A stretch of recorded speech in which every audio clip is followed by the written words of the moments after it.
Vinod from JSW Energy Limited, Badmer, Rajasthan. First of all, I thank to CERTIN and CDAC to organize this program, and it is very useful for our IT and OT segments.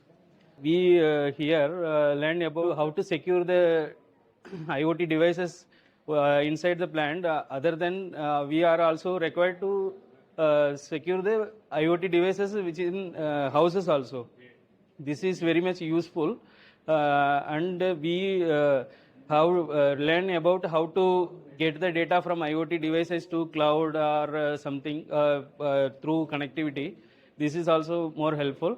Also, we learned about the how to hackers attack our devices in home or other devices. That also we learned. This is very helpful, and we also try to spread this to other members in our organization. Thank you.